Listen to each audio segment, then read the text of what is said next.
when Jane and Elizabeth were alone, the former, who had been cautious in her praise of Mr. Bingley before, expressed to her sister how very much she admired him.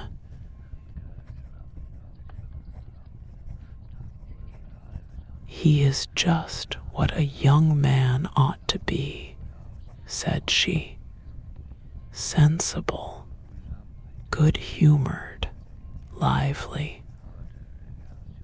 And I never saw such happy manners, so much ease, with such perfect good breeding."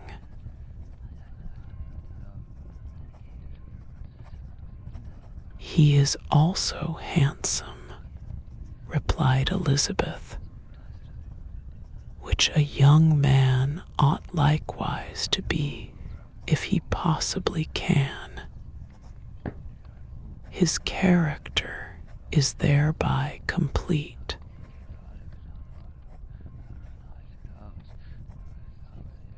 "I was very much flattered by his asking me to dance a second time. I did not expect such a compliment."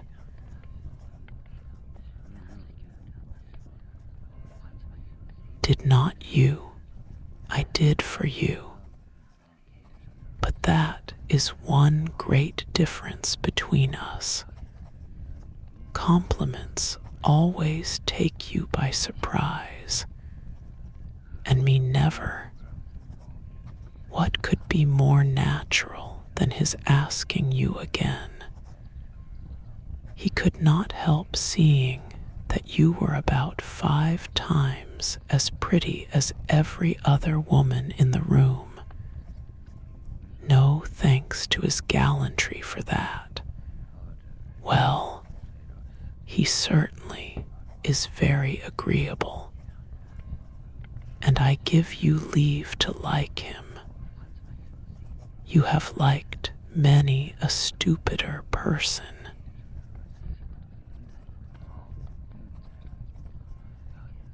"Dear Lizzie,"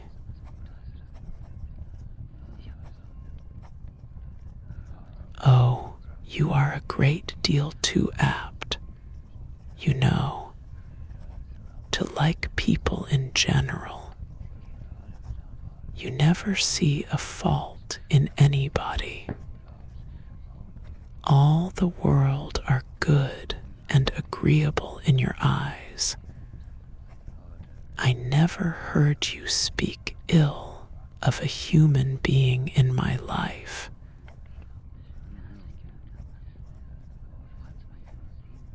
I would wish not to be hasty in censuring anyone, but I always speak what I think.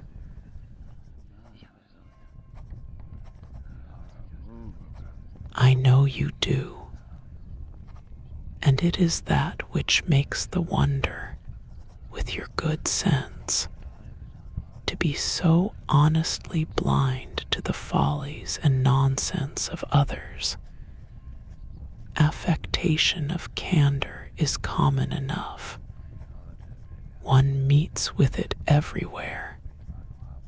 But to be candid without ostentation or design, to take the good of everybody's character and make it still better, and say nothing of the bad, belongs to you alone. And so, you like this man's sisters, too, do you? Their manners are not equal to his.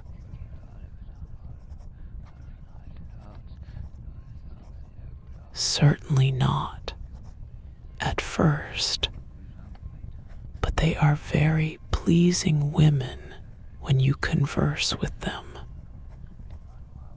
Miss Bingley is to live with her brother and keep his house,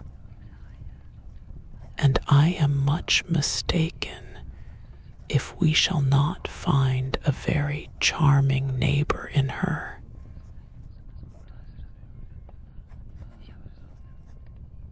Elizabeth listened in silence, but was not convinced.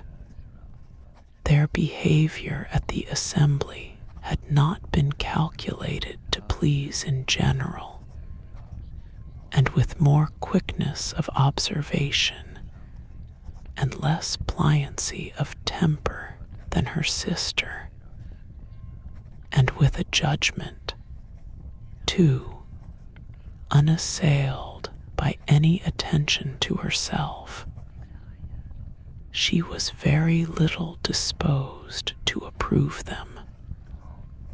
They were, in fact, very fine ladies, not deficient in good humor when they were pleased, nor in the power of being agreeable where they chose it.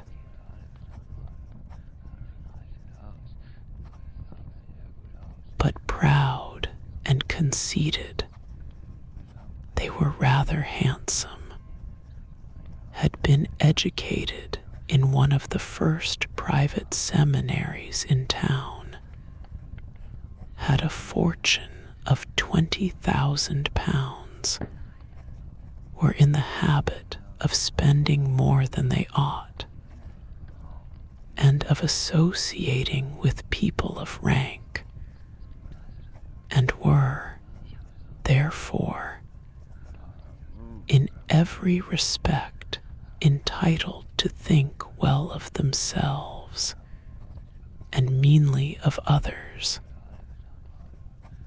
They were of a respectable family in the north of England.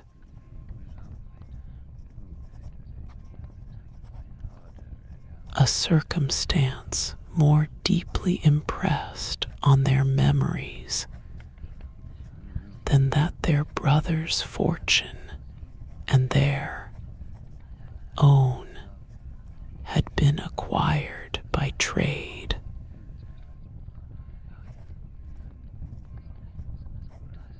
Mr. Bingley inherited property to the amount of nearly 100,000 pounds from his father, who had intended to purchase an estate, but did not live to do it.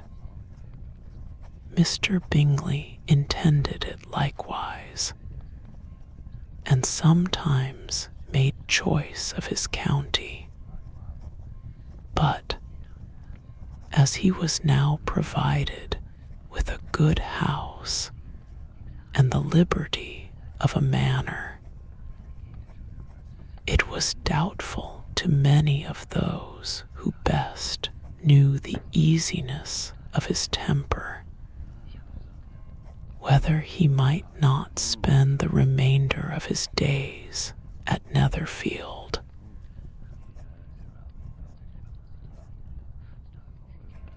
And leave the next generation to purchase.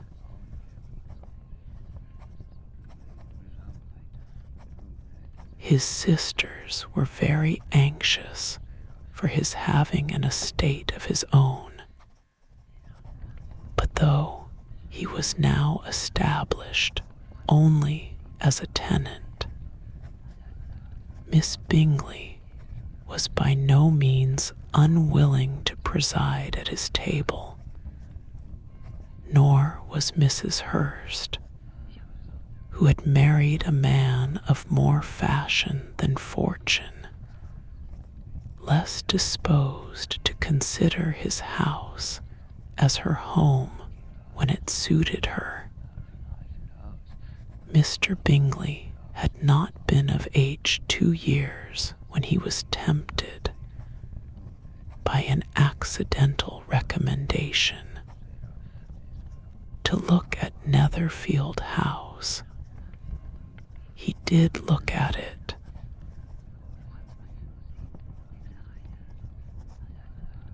and into it, for half an hour, was pleased with the situation and the principal rooms,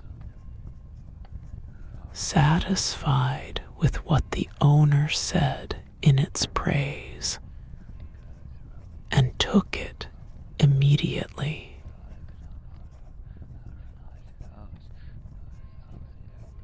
Between him and Darcy, there was a very steady friendship.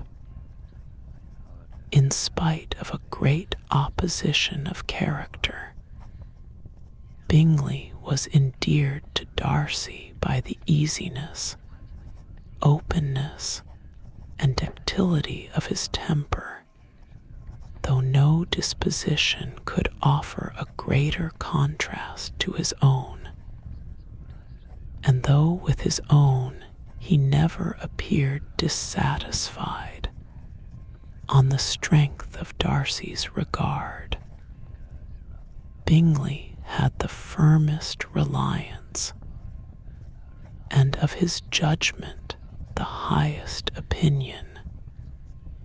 In understanding, Darcy was the superior.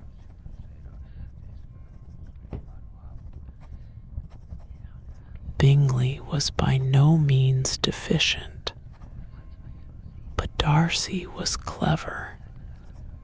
He was at the same time haughty, reserved, and fastidious, and his manners, though well bred, were not inviting.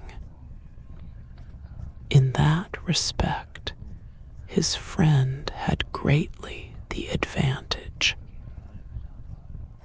Bingley was sure of being liked wherever he appeared.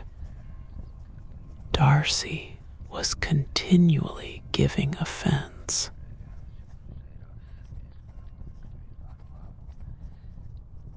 The manner in which they spoke of the Meryton assembly was sufficiently characteristic.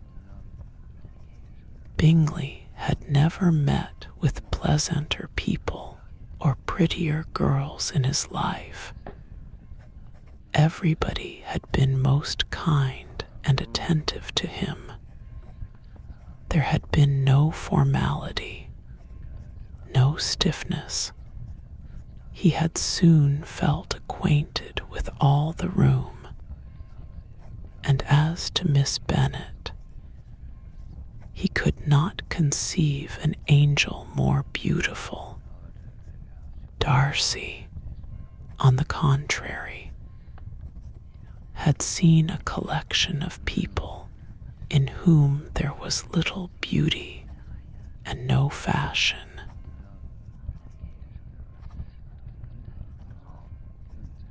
For none of whom he had felt the smallest interest, and from none received either attention or pleasure. Miss Bennet he acknowledged to be pretty, but she smiled too much.